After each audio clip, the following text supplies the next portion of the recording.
Boa noite, pessoal! Sejam muito bem-vindos ao canal Lincoln com LN.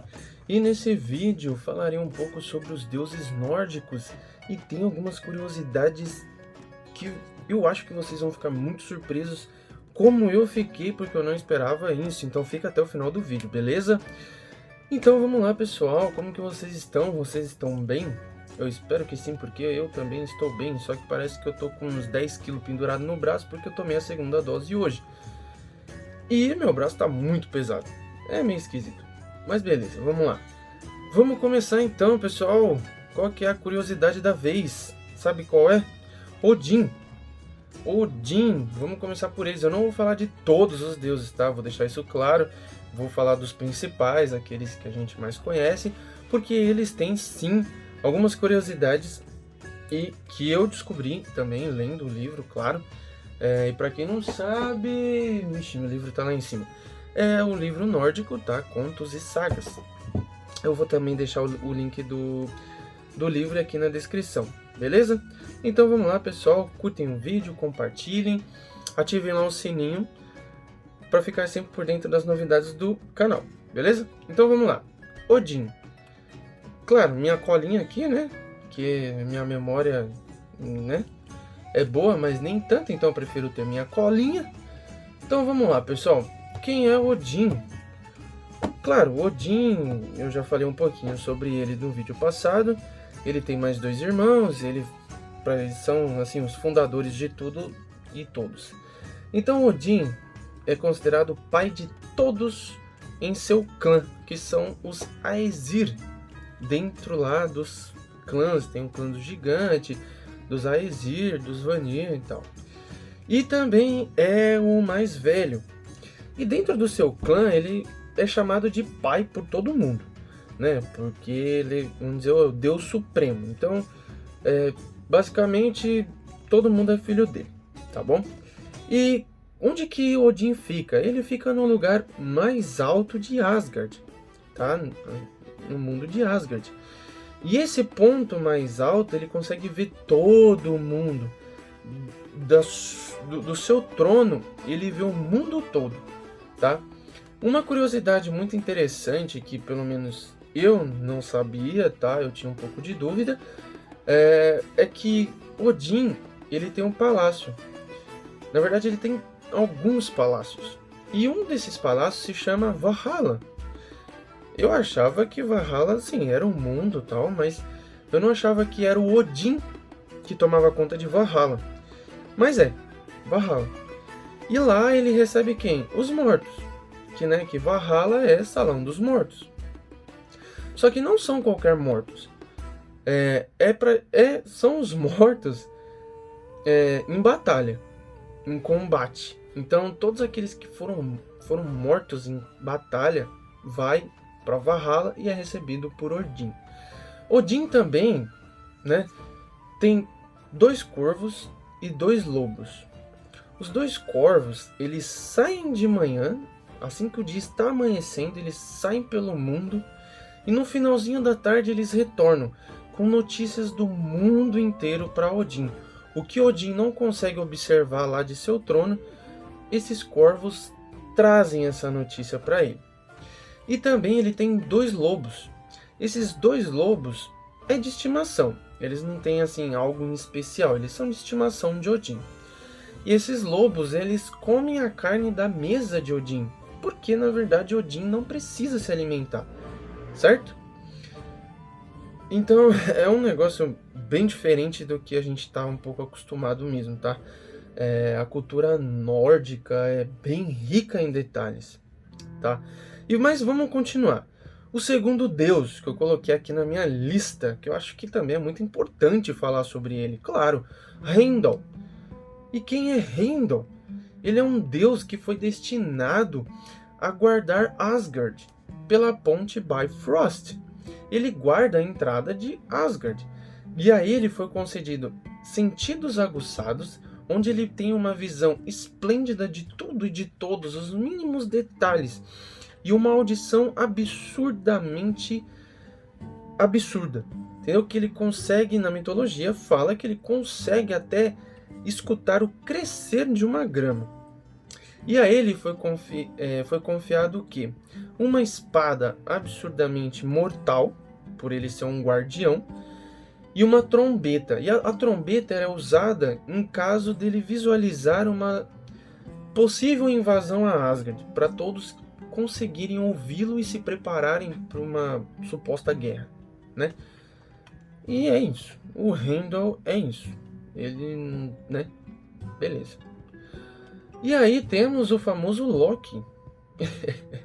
O Loki, ele pode ser considerado tanto um deus como um gigante, porque seus pais é uma mistura ali, né, dos dois. Então, gigantes de gelo e uma deusa. E o Loki, ele é um personagem assim muito doido, né? Ele é basicamente o que a gente vê ali mesmo. Ele só pensa nele, ele é um cara egoísta, ele fica pregando peças nos outros deuses em Asgard. E Loki, tá aí uma curiosidade absurda que me deixou muito assim surpreso. Loki teve 3 filhos. Eu vou falar o último, porque ele é o mais surpreendente.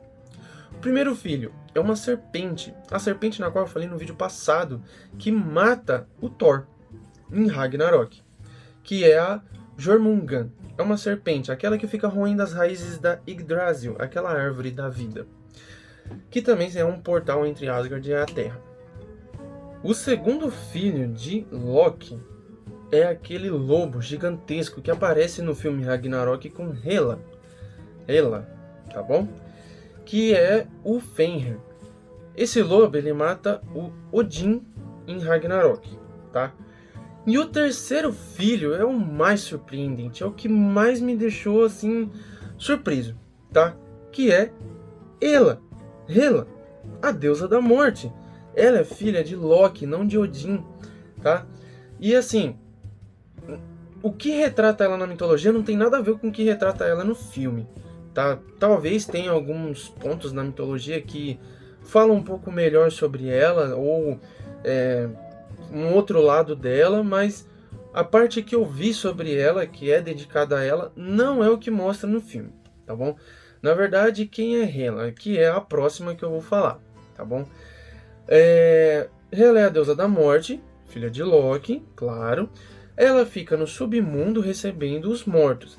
Ah, mas você não falou que o Odin recebe os mortos? Sim, Odin recebe os mortos em batalha, tá? Em combate. Hela recebe os mortos, assim, de morte, doença, morte natural, que não seja em batalha. Ela recebe essas pessoas no submundo. Só que isso aterrorizava o povo do norte e tal, eles ficavam meio doidos com essa ideia de que eles iam pro submundo e não conhecer Valhalla, ser recebido por Odin, aquele deus todo-poderoso. Então, muitos deles meio que forjavam a própria morte, então pediam para outra pessoa matar eles pela espada e tal, porque tecnicamente eles seriam mortos em batalha e eles iam conhecer Valhalla e não iam pro submundo, tá? Então essa é um pouco da história de Hela. E assim, ela recebia os mortos como? Ela na verdade recebia com bondade. Ela recebia normalmente, porque ela era uma deusa. E essa era a função dela, receber essas pessoas. Então ela fazia bem o trabalho dela. E claro, agora a gente vai falar um pouco de Thor, uma das figuras mais importantes da mitologia nórdica. Considerado também um deus com uma força inigualável. E também, claro, como sabemos, ele é filho de Odin. Só que ele é um filho de Odin com a deusa Jord.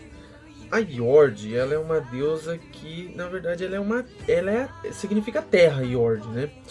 E o que seria a Jord? A Jord seria como se fosse a mãe natureza, tá? Ela cuida de toda a flora, ela é a mãe da natureza, entende? Não tem muito o que falar. Ela é a mãe da natureza. Ela é a mãe natureza. Então, é filho de Odin com a Jord, o Thor.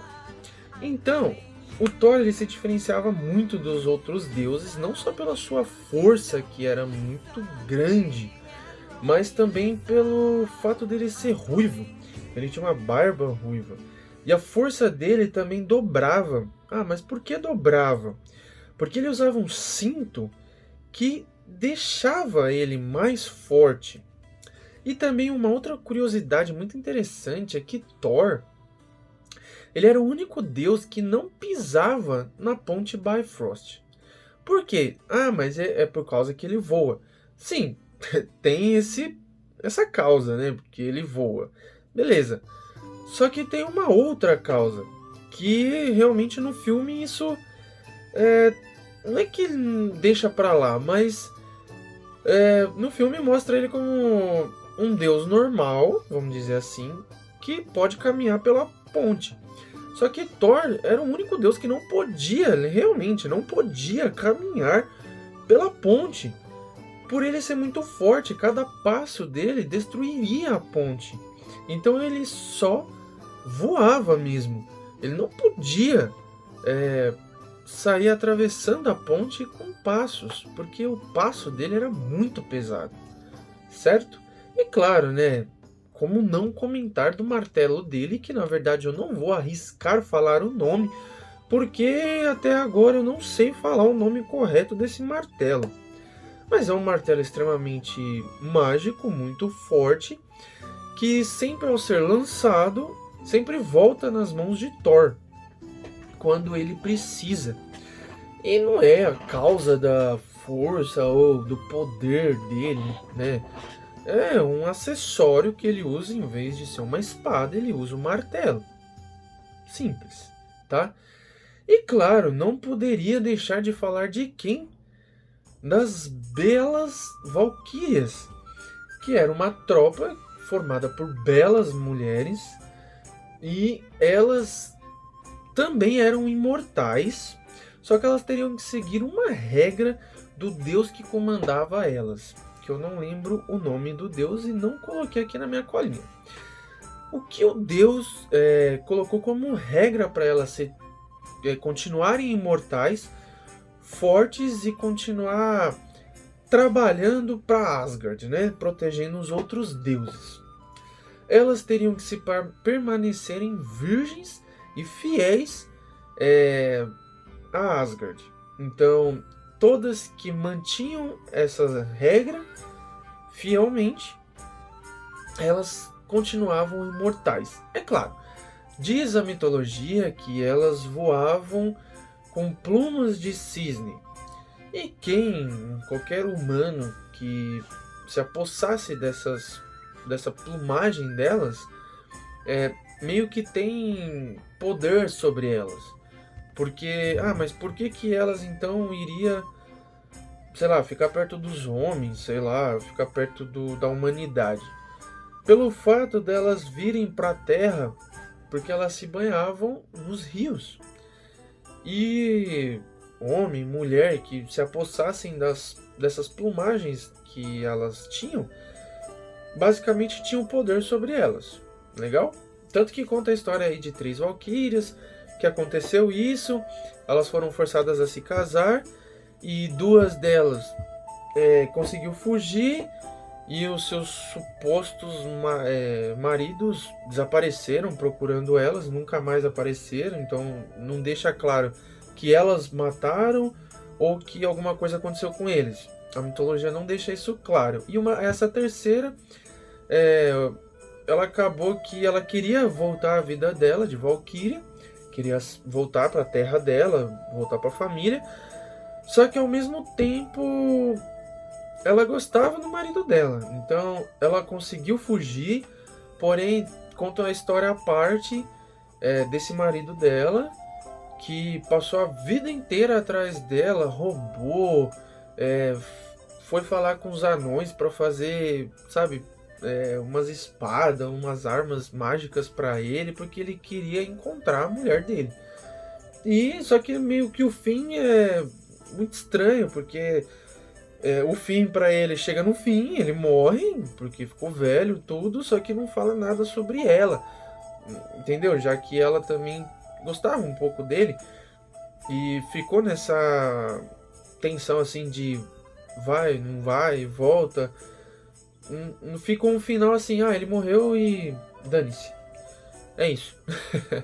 E claro, as Valquírias tinham um papel muito importante para Asgard, porque elas iam ajudar e muito, né, na proteção do Ragnarok, na batalha final contra todos os gigantes, contra o lobo, contra a serpente.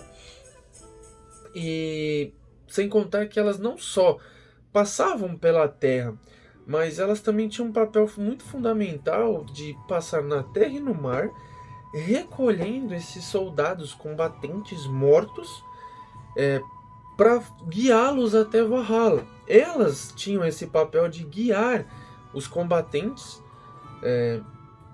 da mitologia, né, os nórdicos, os vikings, né, esses combatentes.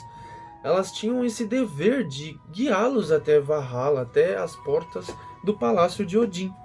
E a partir daí, bom, como eu já comentei, Odin recebia eles tudo e fazia todo o processo de passagem deles, né? Para eles viverem lá no palácio, viverem na tela de Valhalla. Então, pessoal, é assim, eu peguei os principais, tá? Tem muitos deuses, pelo fato de muitos deuses ser considerados realmente filhos, não só filhos de carinho, mas filhos de Odin mesmo, com outras deusas, com gigantes, enfim, várias situações. Tem muitos deuses, então eu não quis falar sobre todos, porque eu acho que também o vídeo ia ficar muito longo. E, não são muito conhecidos. Um deles, por exemplo, chama Balder, outro... Uma das esposas de Odin chama Frigga, entendeu? Que na verdade é a personagem que aparece no filme, porque deixa claro que ela tem uma visão do futuro, certo? Porque ela não ficou surpresa, por exemplo, no último Vingadores, lá no Ultimato, que o Thor encontra ela, fica chorando lá. Ela não fica surpresa de encontrar Thor, porque ela era considerada uma feiticeira, só que ela é uma deusa, que tinha esse dom de enxergar o futuro de todos. Só que era tudo guardado com ela, era segredo. Então ela não distribuía essas informações para ninguém, nem mesmo para Odin. E ela não podia ser obrigada a falar para ninguém. Ela simplesmente não falava. Então ela era muito muito reservada em relação às informações que ela poderia ter. Sem contar também que ela era considerada padroeira dos casamentos. Simplesmente isso. Ela foi considerada padroeira dos casamentos, então toda vez que tinha uma cerimônia de casório, sempre invocavam Odin e ela, por ela abençoar os casamentos que ocorriam na época, né? Nessa crença. Beleza? Então, pessoal, mais uma vez, curtem o vídeo, se inscrevam no canal, ativem o sininho, dá aquele up no canal, né? Deixa algum comentário, só lembrando que eu vou deixar o link dos livros aqui, tá? Eu falo os livros porque na verdade são dois e é um combo, tá? São dois livrinhos aí que falam da mitologia, beleza? E eu também vou deixar o link do meu Instagram, tá? Se vocês não me seguem, segue lá, beleza? Então, até o próximo vídeo, pessoal. Um grande abraço.